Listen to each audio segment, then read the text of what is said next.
Hello everyone, the Snowman here, and today I wanted to kind of take a step back and just take stock of the tennis season. The coronavirus has affected it obviously in immense ways, so today I wanted to look at the tennis calendar and all the question marks with it, which events have been canceled, which events still may be up in the air. Will we get in all 4 Grand Slams this year? It's not a certain thing at the moment. What about the Olympics? We'll talk about that. We'll also talk about how the rankings are going to be affected during this time when play is suspended. So we'll take a look at all of that. Obviously, it's a thing where we want normalcy, we want tennis to return, but it's kind of unprecedented times. So we're just going to have to kind of wait and see and trust the process. So in terms of the calendar, the most up-to-date information, the ATP and the WTA men's and women's tours have both suspended play completely through June 7th. So that is all events in March, April, May, and the first week of June completely canceled, with the exception of the French Open. We'll get to that in a sec, but these are some of the big premier events that have been canceled this year. In March, you've got the 2 big ones, Indian Wells and Miami. Those are Masters 1000 premier mandatory events. Also, the entire spring clay court swing has been canceled. Big events, again, Masters 1000 tournaments like Monte Carlo, Madrid, Rome, handful of others as well. And then, speaking on the French Open, second Grand Slam of the year, Roland Garros normally falls at the end of May, beginning of June, but it has just been controversially rescheduled at the end. It's going to take place September 20th to October 4th, and that has caught a lot of people in the tennis world by surprise. So there's a lot to unpack with the French Open getting rescheduled now to the end of September. A lot of people are not happy with the French Tennis Federation, the ATP, WTA, Tennis Australia, USTA. All these giant tennis groups are coming out and voicing their displeasure with the French Tennis Federation and the fact that they did this rescheduling without discussing it with anybody else. Many players, both male and female, unhappy as well, talking about how they're frustrated by the lack of communication skills. It's not a good look in terms of overall unity, and people really feel betrayed and blindsided by the French Federation. One reason people are upset is now because now with Roland Garros taking place from September 20th to October 4th, that's terrible timing with the US Open, which is normally the final Grand Slam of the year. This year, though, the US Open ends on September 13th. So that is 1 week in between, an extremely quick turnaround. The best players are going to have maybe only a week or 8-9 days to travel cross continents and recover. Playing 2 Grand Slams in just a few weeks' time. So top players are going to have very little time to recover. And it's also very poor timing because the Laver Cup this year is taking place at the exact same time that the French Open is now scheduled for. So this year's Laver Cup was scheduled for September 25th to September 27th in Boston. If you don't know, the Laver Cup is a relatively new men's team competition event. And, personally, I love it. I think it's very exciting.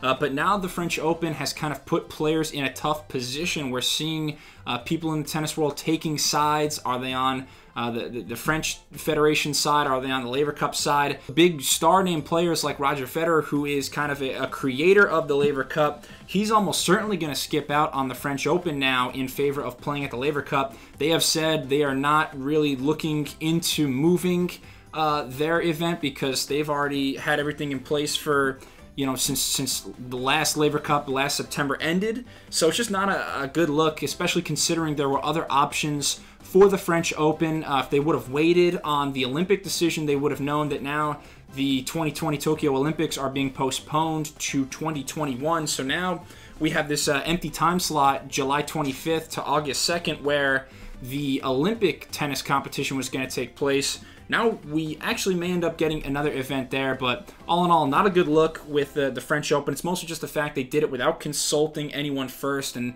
these are unprecedented times right now. We need our communication skills, I think, to be a top-notch. And then as far as the tennis rankings are concerned on both the men's and the women's side, these are the top 10 rankings both in the ATP and WTA.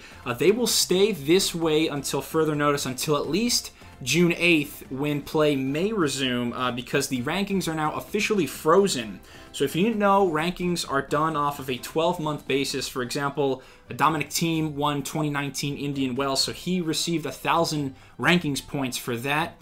Normally, he would lose them and have a chance to defend them at the 2020 Indian Wells competition, but since that event did not take place this year, he's just going to carry over those points from 2019. He'll be essentially the defending champion then in 2021. So normally, you would lose those points from year to year, but instead, no player will lose any points from suspended or canceled tournaments. So all rankings are frozen right now. The only thing that's still up in the air, I believe, is if the rankings at this time are also going to count for, all-time record purposes. So for example, this is the list of ATP all-time weeks at number 1. So the big question everyone's asking right now, will Novak Djokovic get credit for the next few months, even with the rankings freeze? Will he get more weeks added onto his total? Because you see, he's only a few weeks away from tying Pete Sampras for second all-time, and then it seems inevitable at this point that he will pass Roger Federer for the most total weeks at number 1. But is it going to happen during this rankings freeze? I don't know. I don't think they're going to count. Do you think they should? I mean, some will say Djokovic and then Ash Barty on the women's side have earned their spot at the top of the rankings, and they should keep accumulating those weeks. Others will say it's not fair because no one even has a chance to dethrone them right now. So I don't know. That's my only big question right now. Most of the scheduling things, though, we have kind of figured out. We've got this long list of canceled events, and we'll see about the rest of June. We'll see about Wimbledon, which is kind of still up in the air. Everything we're waiting and seeing at this point, but just one of those things, again, unprecedented times, and hopefully we still get in a good amount of tennis this year. Hopefully we get in the other 3 Grand Slams, but nonetheless, it's just crazy times. So thank you so much for watching. If you enjoyed this or found it informational, please subscribe to the Snowman Sports Media for more tennis content, and hopefully I'll be back soon. Thanks a lot. Cheers.